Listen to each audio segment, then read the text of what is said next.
We've got the Football in Focus and the Kickback Jacks on Battleground. Back for the big Thursday. Got some football talk tonight. Good to have you with us. If you're tuned in live, if you're listening back on this program after it's been broadcast on the replay, glad to have you with us. Also the video on YouTube, glad to have you there as well.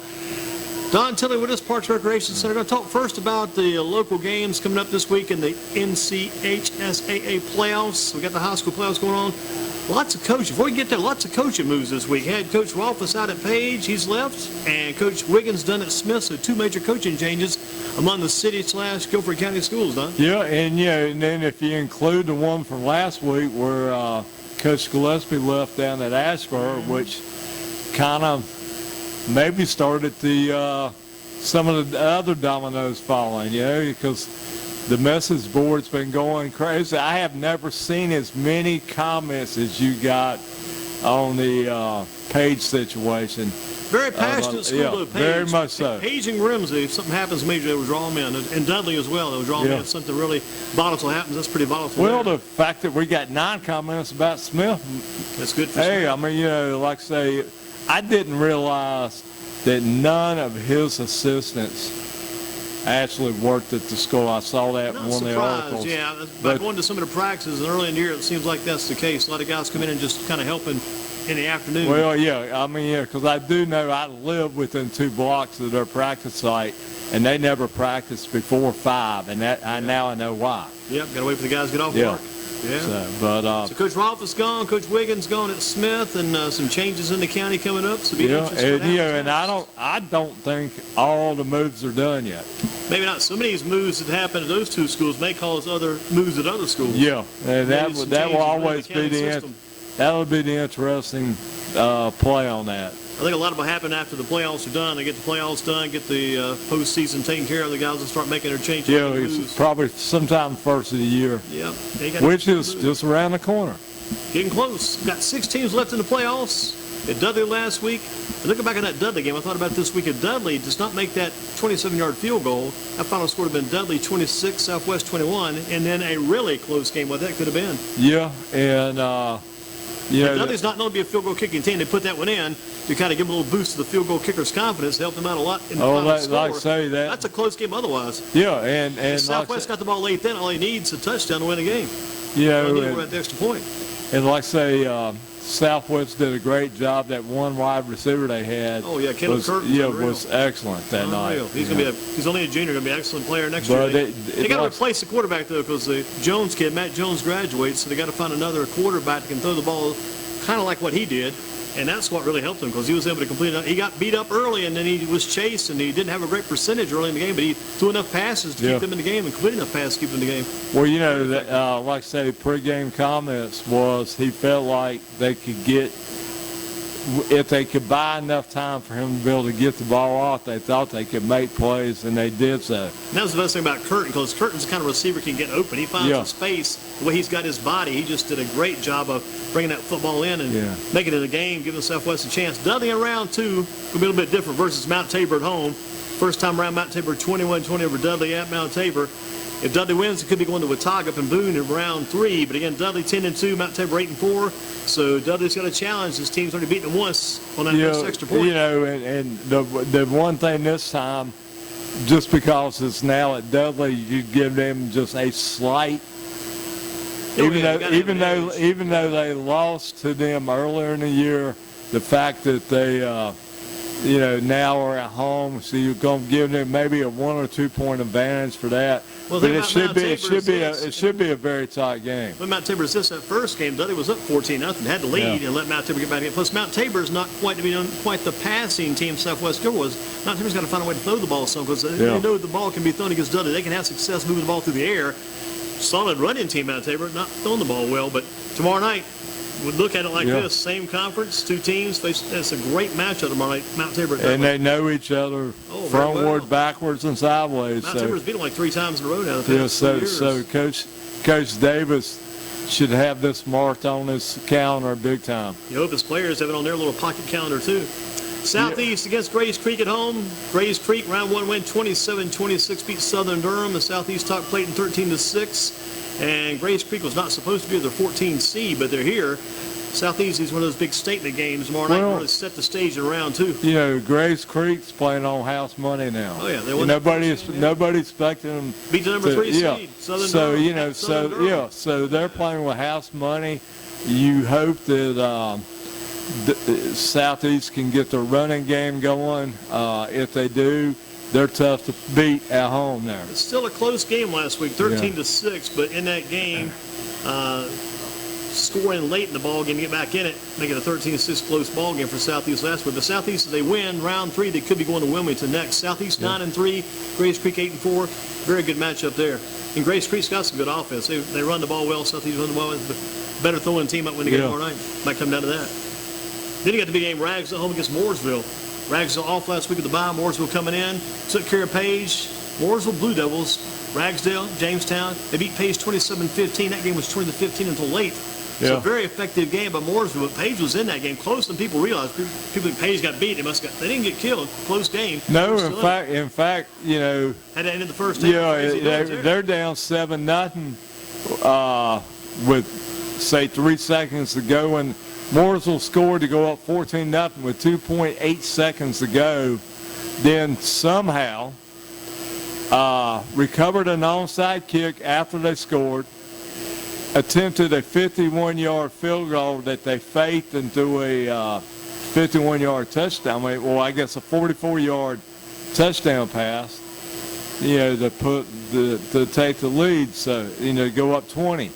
And like I say, then Page fought back to 5 points, which, you know, that's a great battle by them. And then, unfortunately, came up on the short end. And that pretty much was the fate of their season. And that the whole year was that way.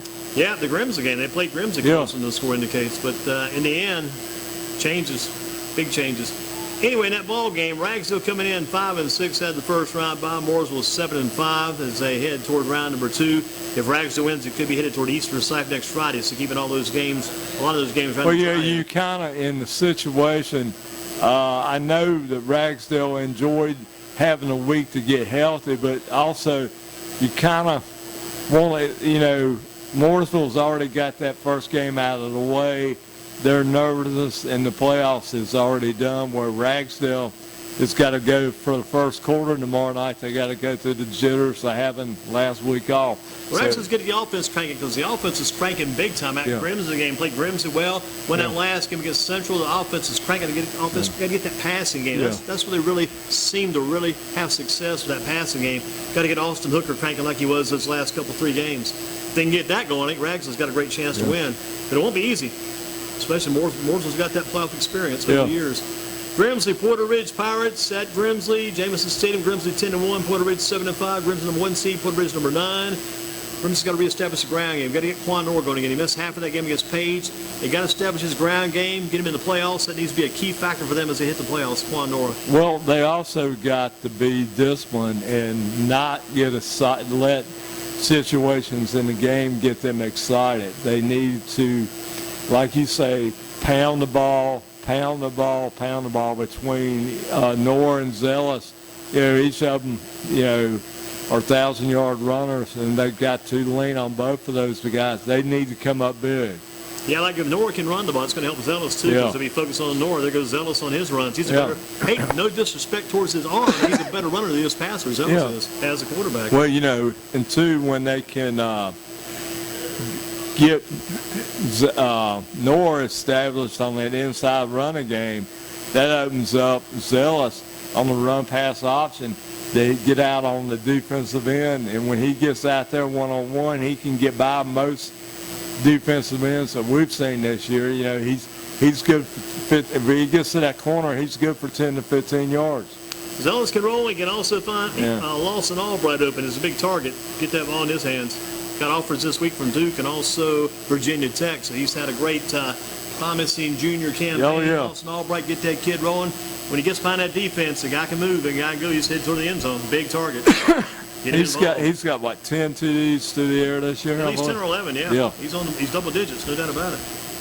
So Albright and Nora and also Zealous for Grimsley, the defense. So they just play Grimsley defense like they've been playing for the most of the year. They should be in good shape tomorrow night. Yeah. And they got to be hungry because this got to win this game tomorrow night. Well, it's yeah. like round 1 for them, round 2 Yeah, for the team. well, yeah. So, like I say, and the one thing, you win this one, so you get ready for next week. I mean, yeah, but it's 1 week at a time now. Yeah, gotta win there's this one nothing first. promised after about 10 o'clock tomorrow night. Water Ridge Pirates, Grimsley, Jameson Stadium tomorrow night. We'll be there checking that game out. Hit the home base for Grimsley. So hope that home spot is a good spot. Northeast Guilford at Asheville Reynolds, long ride, but if Javon Hester and Kobe Perez are running right, also running left, NEG can win the game. So Northeast up in the mountains tomorrow night. Going to be chilly the further you get up that way, but again, Northeast has had a good hot finish to the season. They've been pretty hot all year long. They're 10-2, Reynolds 10-2, and Northeast could really use a big start from Javon Hester tomorrow night, the running back, get him going, and then Perez right behind him. Get both those guys running hard, and Northeast are a running team. They could be in good shape, but boy, Reynolds got a very good quarterback and a good running game to go with it. Well, adapting to the surroundings will be important to get off to a very good start tomorrow night for Northeast. It'll be a little bit nippier than what it has been around here. So, but if they can get off to a good start, they've had a great year. Coach Bates has done a great job with that squad, and hopefully, they can keep it going. If they get it going tomorrow night, it would be going up that same direction again next week. Could well be going to Statesville for round 3. But again, Northeast at Asheville Reynolds got to get round number 2 squared away first. Now, Reynolds is 3 seed or 2 seed? Reynolds is a 3, I believe it is. Okay. I believe it's a 3. And Northeast was 6. Number 6. Yeah, okay. Northern Guilford at Northwest Cabarrus. Northern Guilford 8-4. Northwest Cabarrus 11-1. Last week for Northern Guilford, good running, good passing, good balance. Quarterback Will Leonard did an excellent job. 39-35 win. Northern wins. They could be at Weddington, number 1 seed next week. Northern wins. They're in round 3. They don't care if they're playing Weddington or playing Wellington. Doesn't matter. And like I say, they went on the road last week, took care of business, and hopefully the Nighthawks can do that again, going back down into that same area they were last Cabarrus week. County. Yeah, and Cox Mill beat the Chargers last week. So they're going down there and let's see what happens. I mean, and they beat a higher seed team last week. And they're another team playing with house money. I mean, they're not supposed to be here. So if they can establish their game, and it should be fun for them. And the funny thing about this is, till you get outside your area, out of your county, out of your region, get down the road a little bit, other places, Northern Guilford teams like Northern, teams like maybe Northeast, and other teams, even like Southeast and Dudley, when Dudley hit the road years past, sometimes you find out the football around here may be a little bit better than some of the football in other places. You see these teams at 10-1s and also 9-2s, and maybe even unbeaten teams like Lee County, who doesn't have a number 1 seed at 3AA East. But you get those teams like that, you find maybe our football around here may be just as good, if not better than their football down there. That's why sometimes we go in and beat these teams. Hey, And underestimate us because the records are better. I mean, that's right. Well, it's like that conference, the 4A conference over in Forsyth County, where 4 to 5 teams in the conference made one of the Reynolds was the only team in the conference that didn't go to the playoffs. Still got 4 teams in the conference. Still got 4 teams still playing. Yeah, so the records are not going to be good because you're beating yourself up. Mm-hmm. It's just like there's still it's like Northern and Northeast. One's going to win. They're close. And then even with in the Dudley Conference, you got 3 teams. You had 4 teams make the playoffs, and Dudley's played a conference team the first 2 rounds in the playoffs. And still got Parkland. Still in it. So I mean, they're beating each other, and so that deflates the record, the overall record. But they all can play. Yeah, and the power of conference is still really all strong. can play. So what do you think? Don's with us tonight. Don Tilley, we got others coming in on the Football in Focus. Kickback Jacks Battleground. Good to have you with us talking football tonight. A lot of football going on. Plenty of high school football. Got some weeks left. Dudley, Mount Tabor. Who do you pick? Dudley. Okay. What about Southeast and Grays Creek? Going Falcons. Okay. What about Ragsdale and Mooresville? I'm going to give Ragsdale a slight edge by playing at home. A lot of the home teams should be favored. Grimsley, Porter Ridge. Grimsley. Northeast Asheville.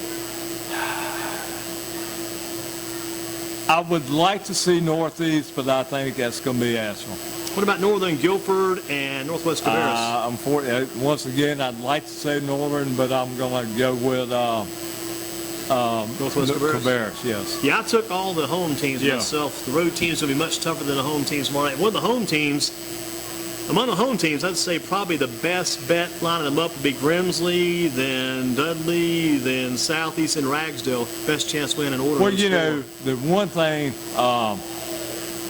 even though it's a different year, this ain't last year's team, but Southeast is definitely playoff tested now. Yeah. I mean, you know, and they play well at home. You know, you know, this is the, you know, they won 4 games at home last year. This is, out of the last 7 playoff games, they've played 6 of them down on campus. So they're very accustomed to playing at home, and, you know, wish them the best.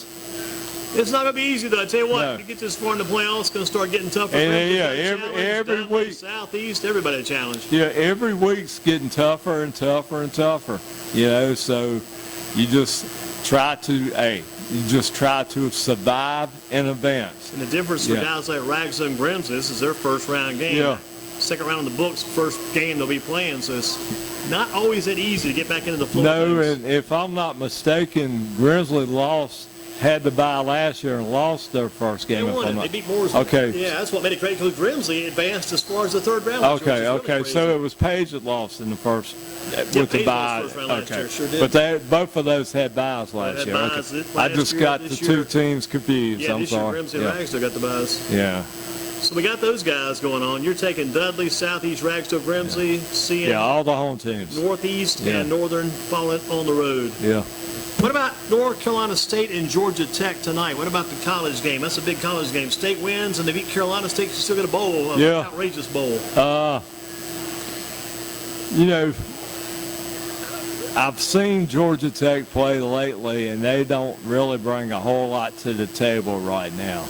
But you know, I've got a coworker that's a big State fan, and he's down on his Wolfpack right now. So I think that's probably a toss-up.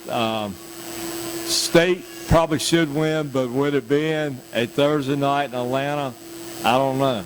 Yeah. It's going to be tough because, like you say, State's not been playing well. Georgia Tech's not played well at all. They only got like 2 wins, but State's got maybe 4. But from State's standpoint, if they could get the quarterback situation straight, they may have a chance to get some of the goal. Plus the running back situation, beat up running backs all year long. Got, I think, 3 walk-ons started on defense last week. It's just been a crazy year for State. Well, you know, and you've got lost all the coaches. And then you're in a situation too where you've got all 3, with the exception of Wake Forest, the other 3 Big 4 schools all sitting at 4 and 6 right now, and they all, you know, they all got to win out to be bowl eligible. And they're not playing big for it. They're playing small for those 3 right now. So Wake Forest is not playing that great either since they lost Sate's rep. No, and they're gonna that really hurts Duke, them. They will beat them. Who knows? Yeah. Some weeks Duke is on. Some weeks Duke's taking a day off. Yeah. Last week I don't think they. Boy, they did not show up last not week. against Syracuse. No. Boy, it didn't show up against Notre Dame either. So. What about Indianapolis at Houston tonight? Got Eric Ebron out of Smith facing DJ Reed out of Grimsley. Got a local connection that game tonight. Yeah, and and then when you look at, you've got an ACC connection at quarterback in that game with Kobe Brissett from NC State, Deshaun Watson out of Clemson. But you know, I think that it seems like on Thursday night, for the most part, the home team has a distinct advantage. You know, so based on that, I'd say Texans. Should be fun to watch. Comes on here, Kickback Jacks, around 8:20 kickoff. I guess it'll be here on NFL Network and also on Fox. Catch it at home on Fox. Yeah. And then, you know, it should, like I hope it's not like last Thursday night's game. Wow, the way that game ended with a helmet upside the head, that's still you know, and that's repercussions instead of concussions. As of today, they were still, you know, they had the, they went ahead, you know, and like I say, you know, we had a local kid get one of the Larry's got 1 game suspension. Larry Joe got Ragsdale. Yeah, and the weird thing is, Mason Rudolph keeps apologizing. I don't know what he's apologizing for. He got in a little bit of a skirmish, but boy, I wouldn't be apologizing if I got busted in the head like he did. No, and and I have. And that guy's local too. He's at Rock Hill, South Carolina, close to people. Okay. I didn't know that till last week. Okay, Rock Hill, South Carolina. I didn't. I was not aware of that. He played at Oklahoma State was the deal. Okay. College. I never heard of him until he started playing for the Steelers. Never heard of the guy before. Well, you know, he's like say, at the right place at the right time. Oh, man, get a chance to You play, know? And extend your career. so At least he's playing this week. At least he's walking around. He's not in a hospital somewhere with a busted head. you know, that was very fortunate that he got hit. It's like Roman gladiators out there. Yeah, and you know, had it been the top end of the helmet, we don't know what in the world would happen. Well, those are considered weapons. They always say don't take your helmet off No, in a fight. But in that fight, you actually grab the other guy. Somebody uses it as a weapon. Nasty. What about Panthers and New Orleans on Sunday? That might be the end of the year for the Panthers. They don't win that game. I kind of think the fort's done in them already. If they win that game, I'd still have some hope. If they lose that game, but I 5 and 6, it'd be tough. I don't know. I just I'm impressed with Drew Brees and the Saints. They you know, now they had a bump in the road 2 weeks ago. Falcons, you know, the Falcons. You know, you think about the Falcons went to both New Orleans and the Charlotte and won road games, and had all that up until that point they had been playing possum on the road all year long. The best team in the division right now. Yeah, but they had been playing possum for 2 weeks in a row. I mean, they had not played well at all, and in the last 2 weeks they've done a great job. So, but yeah, I think you're getting ready. I think there's going to be some major changes with the Carolina Panthers at the end of the year. I think you will have a whole different group of people managing that team by the Super Bowl. I just got a feeling. I just hope they win some more games, keep winning, have a chance to the playoffs. They can make the playoffs. It was outside who made playoffs, and I think Ron Rivera's job would be safe if they make the playoffs. I just get the feeling that Mr. Tepper, he's made it fully aware that he does not like to lose.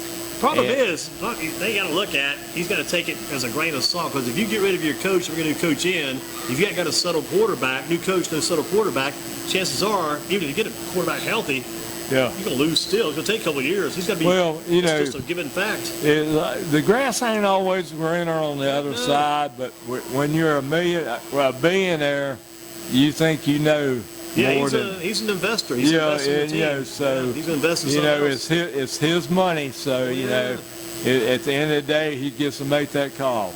No, I'll say if he wants to do it like that, go ahead and put a uniform on. Get out there, David. Kill that field. But you know, I could really see that you know.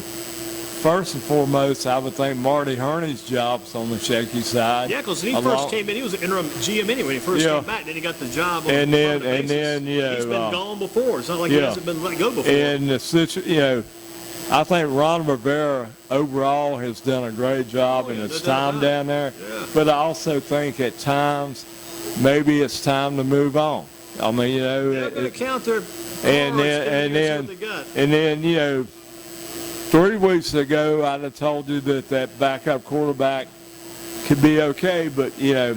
I don't think people got a full impression about where they really had. It was just the first few weeks were just like a guy was surprising people. They studied for a while, they figured some things out, some of his tendencies, and then they approached him a different direction. It's like some guys you see for the first time, you take them, they take you down. Second time you know what to do, you take them down. Well, I mean, everybody's taking. Yeah, there's a book on him now, so he's got to make adjustments. And the biggest thing is you can't throw 4 interceptions. You can't throw them when you're driving for a touchdown. No, and he had 2 in the end zone. So you know you can't do that.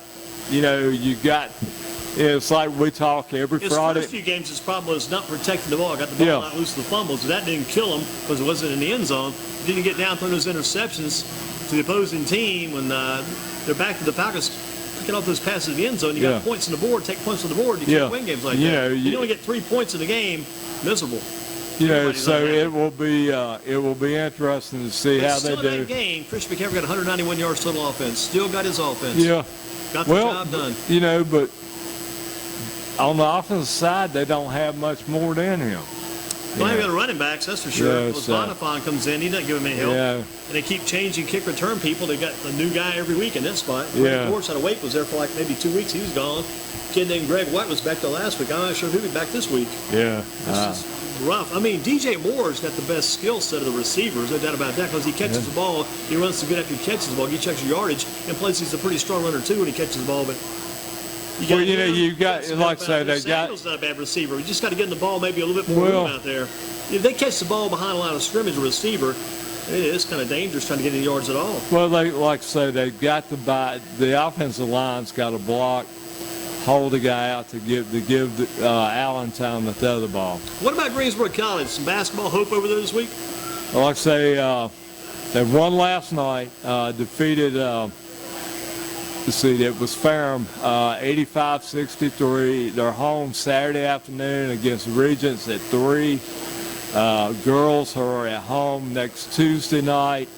I can't remember who they're playing, but they're home Tuesday. And last night, the boys played well. The local kids, Langley, and all the local kids did very well last night. Yeah, Langley and Grayson College. Yeah, but they did a great job last night. That was Coach Cantana's second win. He's 2-1 on the year now. First time they had won a home game in about a year and a half. So, you know, it was a good night. It was a good night. So they got more games this weekend, you said? Yeah, they're at home on Saturday and then on the road over Thanksgiving. So, yeah. How much time do they get off for holiday? The basketball players get very little time at all, right? I was talking to a young lady on the women's team. They're actually, after their Tuesday night game, they're going home and coming back on Saturday the 30th. So this young lady was from Florida, and she's actually going to get to go home for the for 3 days. The good thing last night, I'm glad that Greensboro had some winning teams. But Guilford College women won, and Kristen Roberts out of Southeast last year's championship team, 28 points for the Quakers last night. Big night for her. 6 out of 11 3-point range. That little kid, she's one of the smallest kids in the team. Point guard, that's senior. Freshman Guilford College, but now got 28 points. That's tearing it up. Now, who did she play for last year? Southeast Guilford. Okay. She's like state championship. Okay. Kristen Roberts. Yeah, okay. Right. Yeah. And then 28 last night. You know, and then, you know, can't help but notice on the website, you know, our 2 young ladies up at Biotech are doing a great job. Yeah, doing very well. And then, you know, we've got. The best thing is, though, I think right now among the group of 3 in the ACC, at least the Canadian NC State's had a double-double this week.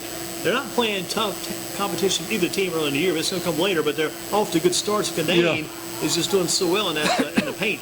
Well, you know, like say, I was going to say we've got well represented with the young ladies doing a great job. Can't help but want to keep up with us what they're doing. And, you know, I'll tell you the guy we got from the ACC men, I think it's John Newman III out of Clemson, John Newman's son. I think only male we've got in the ACC. And I hadn't really.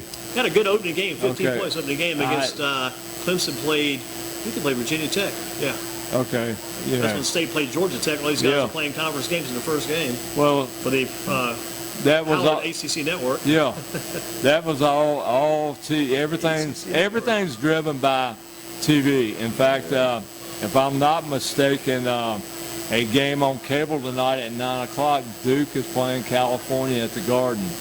On ESPN tonight at 9. So. State's got Memphis coming up at the Barclays Center, I think this weekend on Saturday. And that's without the kid from Memphis. Kid that got suspended. Yeah. Yep. And What about the youth football bunch? You guys got games this weekend, right? We can finally see the end of the light. I mean, we've been on the field since the first Monday in July. I mean, the last Monday in July, and we can see the end now. Our 2 champions. Saying the light at the end of the tunnel. Yeah, you still wonder if there's what's at the end of the tunnel, behind the light. But we're scheduled. Our 2 9-10 Warnersville team and our 11-12 Warnersville team are scheduled to play in High Point on Saturday. The 11 and 12s play team from Reedsville, and then our 9 and 10 team plays a team from Davidson County. It's been a lot of fun this year having a High Point team. It has, and I do understand. I wasn't at the Red Zone Finals last weekend, but we did win. Wandersville won all 3 games. They walked away with all 3 victories. Against the Brentwood Broncos. The Wolverines and we bought since it's a new program, we bought a trophy that it kind of looks like the Lombardi trophy. It came from the Trophy Sports. Do they get one big one for Warnersville? Well, we got one. It's going to be a rotating trophy where you had the red zone emblem with the city of Greensboro seal and the city now, of what is red zone exactly? Is that a chewing tobacco company? No. No. That was that's Red Man. I got my things mixed up there. It was a name, and I wish I could tell you. It actually does stand for something. Is it like a company? No. It was it's a 6-word saying that we came up with out of the program. Right. But like I say, we spent probably 6 months working with High Point to pull this. And in fact, this past week was the North Carolina Parks and Recreation Society Athletic Directors Workshop, and Austin Holman from Greensboro and Tyler, and I'm drawing Tyler Cole from High Point Parks and Recreation presented our program. They did a 2-hour session on how they pulled that program together to the State Society of Recreation. Because the fact that you're able to take 2 municipalities and blend us together, we had some give and take on rules and philosophies, but, it's worked well. Everybody had fun with it, and like I said, we had Super Bowl-sized trophies. Also, every child that participated in the finals last week received either a championship medal or a finalist medal, and the trophies are where that, we're going to get them engraved with 2019 Wandersville Wolverines, but then next year, if High Point wins it, it'll go to High Point and they'll engrave their name. But it's something that we can rotate. There's 3 different blocks. We can that trophy could stay in circulation for 20 years. That's great. And like I say, it's what about Dickie Shore? Is he still involved in High Point? No, he's retired. Remember him back in the day, many soccer, many years ago. Many of us, like I say, I'm only around because I came back on a part-time basis, but because I'm 38 years from when I arrived here in Greensboro, so it's, There's another guy that worked over there too, refereeing soccer. It used to be the AD at High Point University. Can't remember that guy's name. But we've all kind of grown a little bit. Great and Russ Tilley, I called Rusty this week, get some comments from him, and he on his voicemail message, this is not the athletic director of Page High School. You'll reach Page High. He actually specifies, don't call me, call Page. Here's a number. Give him a call. Well, I at one time I know there was a Don Tilley that used to run the Piedmont drag strip, and on more than one occasion I had received phone calls about when the track was going to be open. Wow. So I do understand that, it's probably not doesn't happen as much anymore. If you remember in our day when we had the phone book, the printed phone book that we all got, you could look up, if you knew somebody's name, you could look it up. I might look up Andy Durham, and it might not be that Andy Durham. Andrew Durham. It probably doesn't happen as much now as it used to because numbers are not as easy to find. Yeah. But I can understand that guy. Well, there's one name in the phone book locally here you might not be able to find. It's Kurt Swatowski, the head middle school coach at Jamestown, but we have found him. He is here at the Kickback Jack. So Kurt is up next, talking about his Jamestown middle school football team. He had a great year. 7-0, excellent season. And Don, thank you for your time. All right, and we'll see you tomorrow night, Andy. Keep up the good work. Thank you. Okay. Don,